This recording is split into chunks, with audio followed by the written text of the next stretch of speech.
Muito bem, estamos de volta para continuar nosso assunto gostoso e bacana, redação oficial.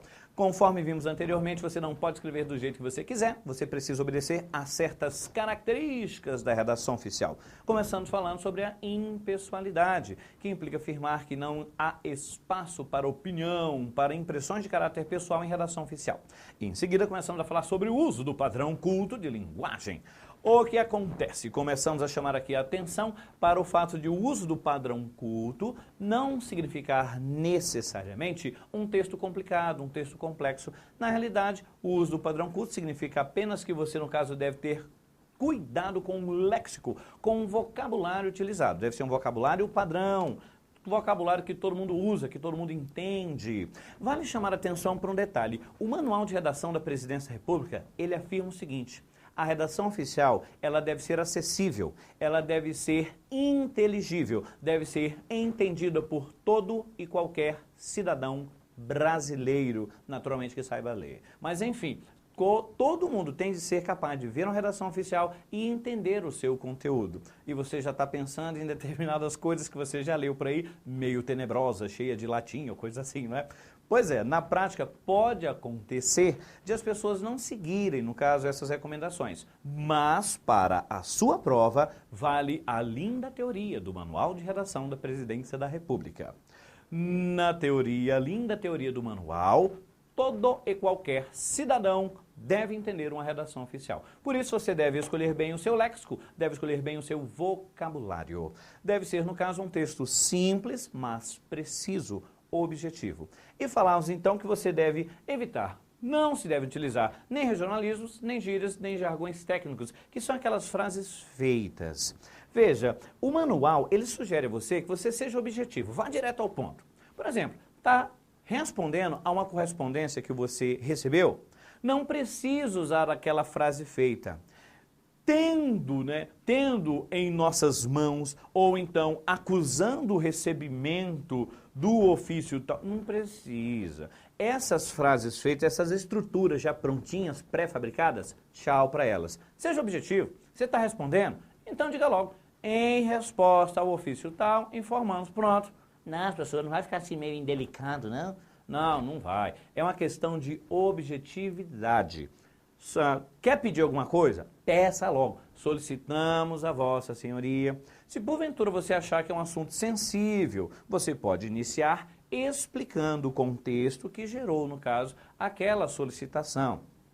Tendo em vista a mudança de rotina na apresentação das informações pertinentes à frequência mensal, haverá necessidade de mudança das datas de entrega dos formulários tal.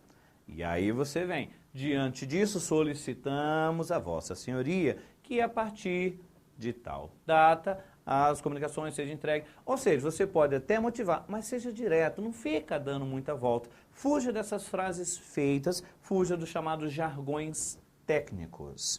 Aliás, convém chamar a atenção para um detalhe. O uso de um padrão de linguagem para a redação oficial quer dizer que é um padrão normal, é o padrão geral, utilizado pela população. Se um item de prova disser para você que existe uma linguagem propriamente oficial, está errado. Não existe uma linguagem especialmente criada para a redação oficial. A linguagem da redação oficial é a linguagem padrão, o que nós utilizamos para fazer uma carta, o que nós utilizamos para fazer uma redação, é a linguagem padronizada no dia a dia. E conforme vimos, você deve evitar jargão técnico. Mas você deve evitar tudo quanto é linguagem técnica? Não. Às vezes é necessário utilizar linguagem técnica, mas ainda assim o manual chama a nossa atenção. A linguagem técnica, ela deve ser utilizada quando estritamente necessária. Quando não há jeito, você tem de utilizar um termo técnico, tudo bem, a gente vai utilizar. Se for possível, evite. Lembre-se, todo mundo tem de entender a redação. Lembra? É recomendação do manual. Todo cidadão deve entender. Mas se porventura você pensa, poxa, mas não tem jeito, essa expressão técnica eu vou ter de utilizar várias vezes dentro do texto. Então, tudo bem. Faça o seguinte, na primeira ocorrência daquela expressão técnica, ou uma sigla, por exemplo, explique do que se trata. No caso da sigla, coloque primeiro por extenso, depois registre a sigla. Nas outras ocorrências, você já pode colocar a sigla direto. Só que aí, se a pessoa tiver alguma dificuldade, esqueceu o que significa sigla, ela volta à primeira ocorrência e confere o significado. Mas a ideia é que você sempre esclareça do que se trata aquela expressão ou sigla, para que todo mundo deve entender a sua redação. Lembra? E aqui, finalmente, convém chamar a atenção para um detalhe. Quando nós falamos padrão, estamos falando do léxico, das palavras utilizadas. Esse culto que aqui, no caso, aparece, você também pode ter como sinônimo de correto, correção gramatical. Ou seja, utilizar o padrão culto é escrever de maneira correta. É você atentar para a ortografia, atentar para a acentuação, atentar para a concordância verbal, concordância nominal, uso da crase, a pontuação. É por isso que aquela hora eu estava questionando a vírgula antes do etc. Porque o emprego da correta gramática na elaboração do texto também é característica da redação oficial. O padrão, então, nos chama a atenção para os vocábulos utilizados, o léxico empregado. E o culto diz respeito à correção gramatical. Tranquilos? Vamos avançar, então. Terceira característica da redação oficial, concisão. E eu já me adiantei e conceituei aqui para você. O que é concisão? É economia lexical. Olha já, vamos tomar posse da regra, vamos usar a palavra para não esquecer. Essas coisas de língua portuguesa, você já deve ter observado, é muito detalhe. Se você não utilizar, você acaba esquecendo. Por isso digo a você, tome posse da graça, irmão, tome posse da regra. Entendeu? Use. Tome posse da regra. A regra é sua. Comece a utilizar. Crie situações, force a barra mesmo, para que você lembre essas palavras, para eventualmente crie frases. Ainda que você não precise falar a frase para alguém, crie frase, fale sozinho, entendeu? Todo mundo vai achar que você é doido, mas vai ser um doido com cargo público, Mas enfim, o que acontece? Use, ainda que seja falando sozinho, mas use essas palavras para você não esquecer. Economia lexical, economia vocabular. Muito bem, o que eu quis dizer com isso? O que o manual quis dizer com isso? Seja econômico. Se você consegue expressar a sua ideia com um verbo, evite utilizar locuções verbais com 2 ou 3 verbos. Se você consegue expressar aquela sua ideia com 3 palavras, não use 5 nem 6, procure utilizar as 3 palavras. Economize vocábulos. No contexto, ser conciso implica você ser objetivo, ser eficiente na indicação da sua ideia. Ou seja, ser breve, preciso, exato. Se você, no caso, consegue, como eu falei, se você conseguir expressar aquela ideia com uma palavra, use uma só. Você está sendo mais exato, mais preciso naquela indicação. Na prática, um texto que não é conciso costuma trazer muitas repetições, adjetivos em abundância, muitos adjuntos adverbiais. Essas pecinhas acessórias que giram em torno do substantivo e em torno do verbo devem ser olhadas com algum cuidado. No contexto, não deve haver abundância de adjetivação. Sabe aquela história de solicitamos os bons préstimos de Vossa Senhoria no sentido de? Essa expressãozinha, cedo ou tarde você vai esbarrar com ela no serviço público. Solicitamos os bons préstimos de Vossa Senhoria no sentido de. Veja, não importa se o préstimo da pessoa é bom ou não. Se eu estou precisando e solicitei, ela vai ter de informar. Não há por que você ficar qualificando. Aliás, em vez de falar, solicitamos os bons préstimos de Vossa Senhoria no sentido de, quer pedir? Peça logo. Solicitamos a Vossa Senhoria tal coisa. Enxugue o seu texto. A alta importância do tema por seu destaque requer... Veja, a alta importância do tema por seu destaque, se o tema é importante, ele se destaca. Não precisa falar 2 vezes. Não precisa você ficar utilizando repetições desproporcionais. Sabe aquela história de urgência urgentíssima? Não use. Meu amigo, o troço é urgente, coloque logo uma data. Solicitamos informar até e ponha a data na sequência. Pronto, seja objetivo, seja exato, seja preciso. Ai, professor, mas ele está forçando a barra, né? Não está sendo indelicado. Não é indelicado. Você está sendo objetivo, está sendo preciso, exato. Seja direto, vá logo ao ponto.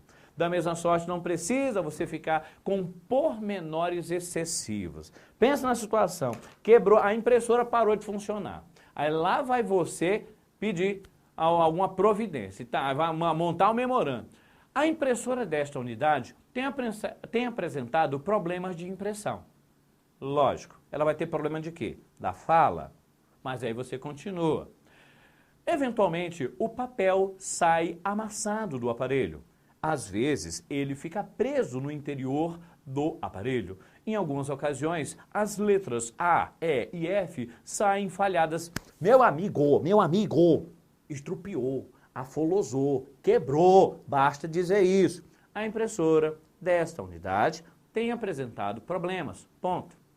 Solicitamos as providências necessárias para a resolução do caso, ponto. Só isso. Ah, não, professor, eu achei que o problema era no Tony. Veja, simplesmente reporte que há um problema. O pessoal da assistência técnica, o pessoal lá da seção de informática, eu não sei, vai vir e vai dar uma olhada para você. Não precisa você ficar fazendo considerações desnecessárias. Diga apenas o necessário. Ou seja objetivo, seja exato na apresentação do seu texto. E aqui apresento outra palavrinha legal para você. O texto não deve ser prolixo. Olha que lindo, essa palavrinha tão fofa. Pense, aparece lá num item de prova para você. São características da redação oficial: o uso do padrão culto de linguagem, a impessoalidade, concisão e prolixidade. Tá lá no item. Aí você pensa, uso do padrão culto, legal. Impessoalidade, beleza. Concisão, tô dentro. Prolixidade, ai meu Deus, prolixidade. Mas uma palavra bonita dessas, né? Deve estar certo. Não tá errado. Prolixidade é o contrário de concisão. O que é um texto prolixo? A palavra já te fala. É prolixo. Pronto, a palavra já te diz o que é. Prolixo é prolixo. É um texto cheio de mochiba, cheio de coisas inúteis, por isso deve ir para o lixo. Prolixidade é o contrário de concisão. A concisão é economia lexical, é você economizar as palavras, ser objetivo. Prolixidade é o contrário, é você enrolar, ficar falando a mesma coisa várias vezes, dando voltas, isso é um texto prolixo. Prolixidade não é característica, é defeito de redação oficial. Então não se deixe confundir, um texto prolixo não deve aparecer em redação oficial. Tranquilos? Quarta característica, credo, foi tudo embora, volta. Correu, aqui. Quarta característica, clareza. O que é clareza? Facilidade de entendimento. Um texto claro é aquele que você facilmente consegue entender. Leu de primeiro, você já entendeu. Isso é um texto claro. A clareza, ela está vinculada a outras características da redação oficial. Por exemplo, a questão da concisão, a questão do uso do padrão de linguagem, tudo isso interfere na clareza. Se você utiliza um léxico, um vocabulário complexo, isso vai interferir na clareza. Se você, no caso, constrói uma frase em que você tem um termo com sentido subjetivo, você sabe do que se trata, porque no caso é você que está falando, mas o outro que está lendo pode não entender. Pense você falar, por exemplo, que a pessoa recebeu um excelente veículo. O que é um excelente veículo? Essa palavra excelente, esse adjetivo, traz uma carga de subjetividade, está expressando uma opinião de quem está escrevendo o texto. Então, a escolha do vocábulo, a forma de construção da frase, tudo isso interfere para a clareza. E aqui eu coloco esses fatores. Primeiro aspecto que interfere na clareza. Termos adequados de pontuação sóbria. Se você vai pontuando demais o seu texto, você vai criando muitas quebras, isso dificulta a leitura e a apreensão da ideia. Infelizmente, até hoje, ainda há quem imagine que a vírgula equivale a uma pausa, por isso todas as vezes que você para respirar, coloca a vírgula. Não é? Até hoje existe essa recomendação. Ah, minha nossa senhora, essa recomendação é terrível. A pessoa, ela associa pontuação a pausa respiratória, e aí vai fazer o texto daqui a pouco, vírgula, vírgula. Asmático sofre com essa orientação. Já pensou o menino com asma, ele vai escrevendo daí a pouco, vírgula, vírgula. Na época da seca que o moleque está atacado, ele enche o texto de vírgula. né? Terrível essa orientação para quem tem asma. E o que acontece? Posta a vírgula, há quem faça questão de ler a pausa marcada pela vírgula. Às vezes a vírgula, às vezes não, a vírgula é utilizada com motivação estrutural, mas a pessoa faz questão de ler a pausa ali. Se você puser muita vírgula na sequência, a pessoa vai dar tanta pausa, quebrar tanto a frase, que ela vai ter prejuízo na apreensão da ideia. Portanto, a pontuação deve ser uma pontuação sóbria, a pontuação necessária para o bom entendimento daquele texto. E também os vocábulos devem ser vocábulos adequados. Lembre-se, todo mundo tem de entender a redação oficial. Obediência à sequência natural do pensamento. Você deve evitar inversões e interpolações. Quanto mais você troca a posição dos termos que compõem uma frase, mais difícil fica a apreensão da ideia. Menos claro ficará o texto. Para você ter uma ideia do que eu estou falando, olha um típico caso de texto belíssimo, mas que a maioria de nós não entende. Hino nacional. Fala a verdade, você sabe o hino nacional de cor? Se você não o cantar constantemente, dificilmente você vai saber. E mesmo que você o saiba de cor, algumas vezes certas construções nos deixam um pouco na dúvida. Até hoje, há quem indague quem é o sujeito de ouviram no início do hino. Ouviram do Ipiranga as margens plastas de um povo heróico brado retumbante. E aí comecei com o verbo, veja, a frase está invertida. A ordem normal seria sujeito, depois verbo, em seguida o complemento. Observe que eu já comecei com o verbo aí, né? Ouviram do Ipiranga as margens plastas. E aí, quem é o sujeito de ouviram? Quem ouviram? A resposta mais comum sei lá, ouviram, eles ouviram. Eles quem? Não sei. Sujeito indeterminado, professor. Pô, velho, também não tava no dia lá não, velho, tá ligado? Tá me zoando aí, velho, não tava nem no dia lá, rapaz, que é isso? É a primeira resposta que se tem. Ouviram, eles quem? Não sei. Há quem diga, para com isso. Claro que foi o povo heróico que ouviu. Mas veja, povo heróico está no singular e ouviram está no plural. O sujeito de ouviram deve ser um termo no plural. Se a gente fosse organizar essa frase, colocando primeiro o sujeito, depois o verbo, depois os complementos, ficaria assim. As margens plastas do Ipiranga ouviram. O sujeito de ouviram é nas margens. As margens plastas do Ipiranga ouviram o quê? O brado retumbante de um povo heróico. Ah, e era isso, é? A gente canta, trouxe a vida toda e não sabe exatamente o que ele diz.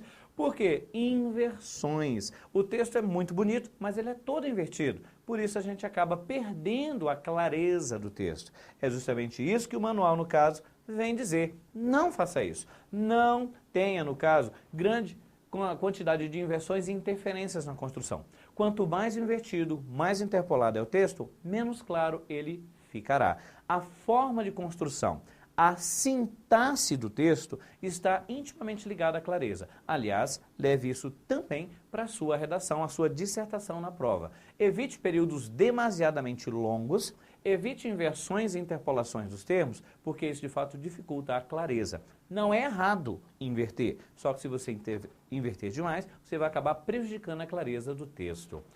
Temos também aí, ó, a recomendação, conforme eu acabei de falar, evite períodos demasiadamente longos. Quanto mais longo o período, mais difícil é você interpretar e mais fácil é você errar. Quanto mais longo o período, mais se distancia o sujeito, do verbo, dos acessórios e se cedo você acaba errando alguma coisinha. Portanto, evite a utilização de períodos demasiadamente longos. E conforme já vimos também, em você utilizando linguagem técnica, procure sempre esclarecer do que se trata. Vai utilizar com frequência uma sigla, uma abreviatura, uma expressão técnica? Na primeira ocorrência, explique do que se trata para que, na sequência, o leitor do seu texto saiba exatamente do que você está falando.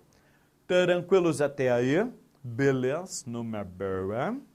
Muito bem, então, já vimos 4 características, vamos agora exercitar um pouquinho, vamos ver como é que isso aparece em texto de prova. Olha aí, temos aí o que seria o início de um pretenso ofício. Temos então, Brasília, 17 de fevereiro de 2008, ofício número 25, AGU. Senhor chefe de gabinete, informamos que a Advocacia Geral da União, AGU no Estado do Amazonas, foi transferida para o novo endereço, blá, blá, blá, blá, blá. Esses exercícios fazem parte, no caso, dos que vocês receberam e nós vamos aqui seguir a numeração dos exercícios que estão aí no material de vocês. Essa indagação que faremos agora é o item 4 do material de vocês. Olha aí, ó. A impessoalidade exigida pelos documentos oficiais requer que a primeira pessoa do plural em informamos seja trocada pela forma indeterminada correspondente. Informa-se. Vamos lá retornar ao texto, olha aí. Informamos que a Advocacia Geral e o item afirma que a impessoalidade exigida pelos documentos oficiais requer. A impessoalidade requer que a informamos seja trocado por informa-se. Certo? Errado ou arriégua? Certo ou errado? Arriégua? Isso, esse item está errado. Por que errado?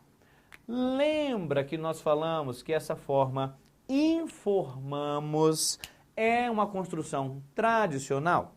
Na redação oficial contemporânea, de certa parceria, informo, na primeira pessoa do singular. Também é admissível informa-se. O problema é a forma de construção do item. O item diz que a impessoalidade requer. Esse verbo requer tem semântica de exigência. A impessoalidade exige que nós façamos essa substituição? Não, a impessoalidade permite que você faça a substituição, mas ela não requer, ela não exige. Foi justamente em virtude do exagero que o item tornou-se errado. Vamos para o próximo. Temos aí uma ementa. Medida cautelar em ação direta de inconstitucionalidade, Lei nº 8.429, de 2/6/1992, que dispõe sobre as sanções aplicáveis aos agentes públicos nos casos de enriquecimento ilícito no exercício de mandato, cargo, emprego ou função na administração pública direta, indireta ou fundacional e da outras providências. Alegação de vício de forma ocorrido na fase de elaboração legislativa no Congresso Nacional e aí origem Constituição Federal, artigo 65. Acerca dessa ementa, o item 7 do material de vocês questiona o seguinte: se o termo Lei número 8.429 não estivesse iniciando a oração, a letra maiúscula deveria ser substituída por minúscula. Lei número 8.429, só com inicial minúscula. Ao voltar no texto, de fato, nós percebemos que a palavra lei apresenta-se aqui no início desta construção, no início da frase. E aí empregamos inicial maiúscula. E o item está questionando justamente a necessidade dessa maiúscula aí. O item afirma que se não estivesse no início da oração, a letra deveria ser minúscula. Certinho ou não? Observe que o que está sendo questionado aí nada mais é do que a diferença entre substantivo próprio e substantivo comum. A indagação aqui é de ordem gramatical. Por isso convém que nós façamos uma observação. É muito comum em textos jurídicos que você esbarre nesta construção, na forma da lei. Eu preciso colocar aqui na sequência a palavra lei. E eu preciso saber se essa palavra lei é com inicial maiúscula ou minúscula. Por que eu estou chamando a atenção para esse detalhe? Na sua dissertação, dependendo da banca examinadora, você será submetido, dependendo também do cargo a que você esteja concorrendo, você será submetido a uma produção de texto de estudo de caso. Muitas vezes, o que o examinador quer é que você, no caso, faça um estudo de caso. Apresenta-se uma situação, problema para você, e você precisa, no caso, dizer o que vai acontecer com base naqueles fatos, normalmente utilizando a legislação em vigor para suas justificativas. E é comum que apareça essa expressão na forma da lei. Eu pergunto, esse na forma da lei que aqui aparece, é com inicial maiúscula ou com inicial minúscula? E aí, você já sabe responder? Muito bem, então guarde essa sua resposta, porque daqui a pouquinho voltaremos para dizer se é com maiúscula ou minúscula. Vai lá beber um copinho d'água e espichar as canelas, que daqui a pouco a gente volta.